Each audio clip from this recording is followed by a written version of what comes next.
Live चला नकुल भैया थोड़ा लीजिए इसे, लाइव है इसमें, ठीक है, लाइव चल रही है। सभी साथियों को नमस्कार। सबसे पहले तो मैं आज आंदोलन में आए हुए हमारे जितने भी साथी थे और विधानसभा पर, मैं उन सभी साथियों को बहुत बहुत धन्यवाद और शुक्रिया करूंगा कि आप लोग आए और आप लोगों के बदौलत हमारी संख्या जो भी रही है, हमारी थोड़ी बहुत जो भी संख्या थी, हालांकि आज पर्याप्त संख्या थी, लेकिन उम्मीद हम लोगों को इससे ज्यादा की थी। लेकिन कोई बात नहीं, जो भी संख्या हमारी थी उस संख्या के बदौलत जो आज विधानसभा घेराव का कार्यक्रम किया गया, बहुत शानदार कार्यक्रम रहा और कई सारी बड़े न्यूज चैनल के द्वारा ये चीजें चलाई गई और इसका संदेश बहुत दूर तक गया है। इस चीज के जो बधाई के पात्र आप सभी लोग हैं, आप सभी लोगों का बहुत बहुत धन्यवाद, शुक्रिया। इसके साथ साथ में हमारे हमसे पहले बोलने वाले कई भी साथी हमारे रहे, फिरोज भाई, सुमित भाई, सुशील भाई, शैलेंद्र भाई, बहुत से लोग थे। सब लोगों ने इस भर्ती के बारे में, आप लोगों को पता है कि 2019 से इस अपने मुहिम को, जो ये हम लोगों के साथ आरक्षण घोटाला हुआ था, इस मुहिम को हम लोग कैसे चला रहे हैं और कैसे अपना संघर्ष कर रहे हैं, तो इसके पूर्व की बातें तो आप सभी लोगों को पता है। मैं आज की और अभी की एक लेटेस्ट न्यूज आप लोगों को साझा करना चाहूँगा।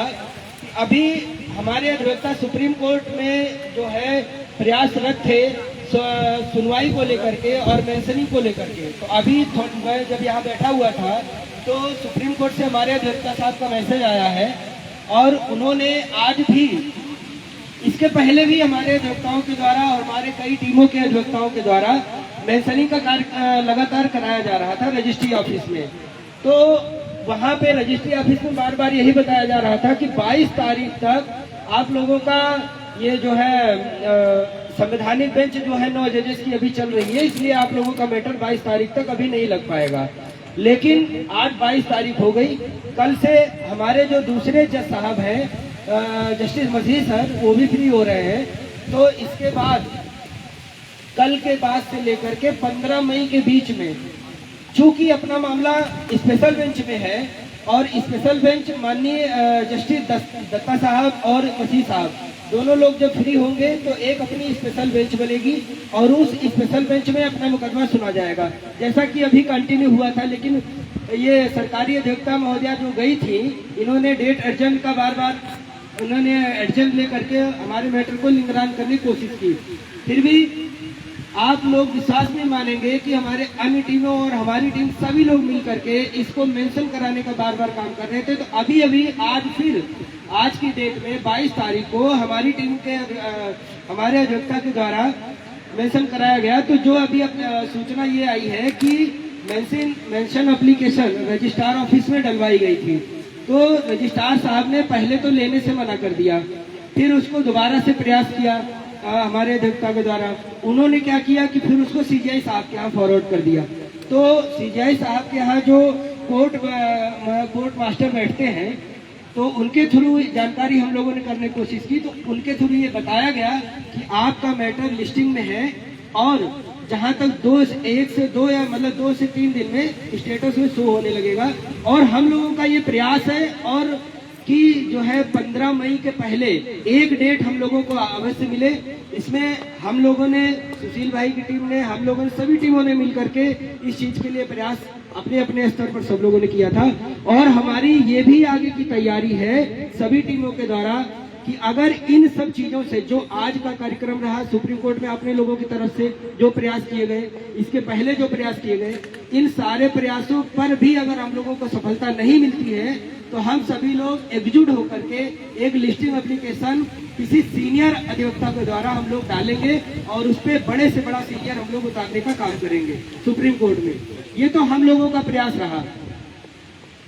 हमारा कहना सिर्फ इतना है कि जब सरकारी अधिवक्ता के द्वारा 4 बार इस केस को एडजर्न कराने के लिए एप्लीकेशन डाल करके एडजर्न कराया जाता है, चूंकि यहाँ पे हमारे कुछ साथी लाइव चला रहे हैं, तो लाइव जो लोग भी हमें सुन रहे हैं वो लोग भी ये बात जाने कि जब सरकारी अधिवक्ता द्वारा 4 बार 5 बार इस केस को एडजर्न करा करके भागने का काम किया जाता है डेट लेकर के, तो हमारे मुकदमे में क्या पिछड़े दलितों की तरफ से या इस मुकदमे को लिस्ट कराने के लिए एक बार भी लिस्टिंग एप्लीकेशन फाइल नहीं कराई जा सकती है?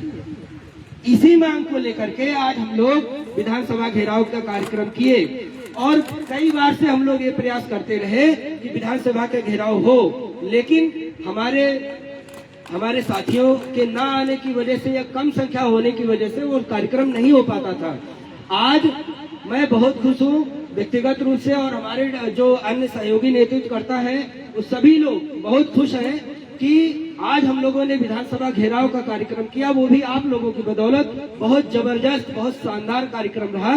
इसके लिए आप सभी का बहुत बहुत आभार, शुक्रिया। तो सबसे ज्यादा जानकारी मुझे यही आप लोगों को देना था। सुप्रीम कोर्ट में भी हम लोग शांत नहीं बैठे हैं, बराबर हमारा काम चल रहा है। हम लोग आज भी हम लोगों के द्वारा प्रयास किए गए अधिवक्ताओं के द्वारा, और हम लोग इसको अपनी तरफ से ये वादा करते हैं कि हम लोग इसमें बिल्कुल भी चूक नहीं करेंगे। सुप्रीम कोर्ट में हमारे सभी नेतृत्वकर्ताओं की तरफ से जो भी प्रयास होंगे उससे बेहतर प्रयास करने का हम लोग प्रयास करेंगे।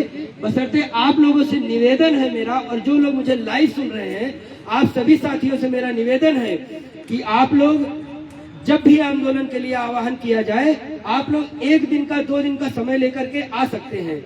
हमारे जो भी साथी हैं, 2019 से आप लोगों ने संघर्ष किया है। आप लोगों ने इन पत्थरों में इतना संघर्ष किया है कि सरकार को झुकना पड़ा और सरकार को अपनी गलती माननी पड़ी। तो उस गलती को मान करके और हाई कोर्ट का जो आदेश है उन चीजों को लागू कराने के लिए, और हाई कोर्ट के आदेश का पाई कामा नहीं बदलेगा। सुप्रीम कोर्ट में हम लोग पूरा कोशिश करेंगे कि हमारे अधिक से अधिक हमारे समाज के लोगों को, और जैसे कि अवैधों को रखा गया है नौकरी पे, आप सभी लोग जानते हैं कि अवैध 4 साल से 5 साल से नौकरी का लाभ ले रहे हैं, सेवा का अवैध तरीके से, गलत तरीके से लाभ ले रहे हैं, वो भी इसी सरकार के अनुकंपा पर ले रहे हैं, जबकि उनका हक अधिकार नहीं है। हमारा प्रयास ये रहेगा जमीन से लेकर के सुप्रीम कोर्ट तक कि हमारे समाज के अधिक से अधिक लोगों को, हमारे संघर्ष करने वाले साथियों को नौकरी मिले, और इसके लिए हम सभी लोग मिलकर के हम लोग प्रयास करने का काम करेंगे। बहुत बहुत धन्यवाद आप सभी साथियों का।